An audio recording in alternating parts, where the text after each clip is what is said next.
Hello అందరికీ welcome back to my channel. నేను ఇప్పుడు ఒక super tasty and easy dessert pudding prepare చేశాను. ఇది చాలా స్మూత్గా క్రీమీగా ఉంటుంది అండ్ చాలా తక్కువ ఇంగ్రీడియంట్స్తో ఈజీగా చేసుకోవచ్చు. ఈవినింగ్ స్నాక్స్కైనా స్పెషల్ అకేషన్స్కైనా పర్ఫెక్ట్ చాయిస్. ఇప్పుడు ఎలా చేయాలో చూద్దాం. ఇప్పుడు పుడ్డింగ్ కోసం 4 బ్రెడ్ స్లైసెస్ తీసుకొని ముక్కలు ముక్కలుగా కట్ చేసుకోవాలి. కట్ చేసుకున్న వాటిని మిక్సీ జార్లో వేసుకొని 2 ఎగ్స్ బ్రేక్ చేసి వేసుకోవాలి. 1 కప్ షుగర్, కొంచెం వెనిలా ఎసెన్స్, ఒక గ్లాస్ మిల్క్ వేసుకొని గ్రైండ్ చేసుకోవాలి.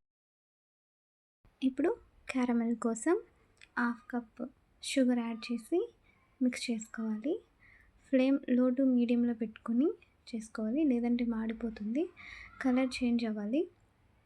బ్లాక్ కలర్ వచ్చిందంటే చేదు వస్తుంది, తినలేము అప్పుడు. మంచిగా కలుపుతూనే ఉండాలి. చూసారు కదా, ఈ కలర్లోకి రావాలి.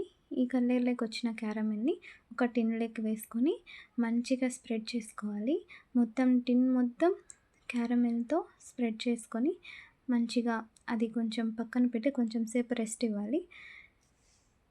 ఇప్పుడు మనం గ్రైండ్ చేసుకున్న మిశ్రమాన్ని స్ట్రెయిన్ చేసుకొని లమ్స్ ఏం లేకుండా మంచిగా జల్లించుకొని తీసుకోవాలి. మొత్తం ఇలా స్ట్రెయిన్ చేసుకుంటూ ఇప్పుడు మనం ఒక బౌల్ పెట్టుకొని కొంచెం వాటర్ వేసుకోవాలి. ఒక 2 గ్లాస్ వాటర్స్ అట్లా వేసుకొని స్టాండ్ పెట్టుకోవాలి. మనం మిక్స్ చేసి పెట్టుకున్న పుడ్డింగ్ టిన్ మొత్తాన్ని పెట్టాలి. మంచిగా ఎక్కడ పుడ్డింగ్లోకి వాటర్ రాకుండా మనం వాటర్ అడ్జస్ట్ చేసుకొని పెట్టుకోవాలి.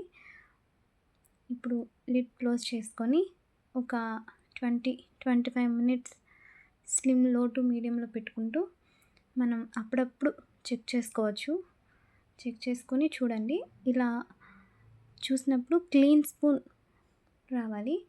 ఎలా అతుక్కోకుండా క్లీన్ స్పూన్ వచ్చిందంటే మనకు పర్ఫెక్ట్గా పుడ్డింగ్ రెడీ అయినట్టు. ఇప్పుడు పక్కన పెట్టుకొని కొంచెం చల్లారిన తర్వాత ఇలా సైడ్స్ అన్నీ అడ్జస్ట్ చేసుకుంటూ మనం తీసుకోవాలి. ఇలా కొట్టామంటే త్వరగా వచ్చేస్తుంది. చూసాక ఎలా ఉందో, చాలా కలర్ఫుల్గా, చూస్తూనే చాలా బాగుంది. చూస్తూనే కాదండి, తింటూనే కూడా చాలా బాగుంది. నేనైతే అలానే హాఫ్ తినేసాను. మా ఇంట్లో కూడా మా పిల్లలకి మాకు చాలా బాగా నచ్చింది. జున్ను లవర్స్ ఎవరు ఉన్నా కూడా ఈ రెసిపీని పక్కా ట్రై చేయండి. మీ సోల్ సాటిస్ఫై అవుతుంది. ఖచ్చితంగా మీరు చాలా హ్యాపీగా ఫీల్ అవుతారు. ఈ వీడియో కనుక మీకు నచ్చినట్టయితే లైక్ చేయండి, షేర్ చేయండి, అలాగే ఒక సబ్స్క్రైబ్ కూడా చేసుకోండి. Thank you so much.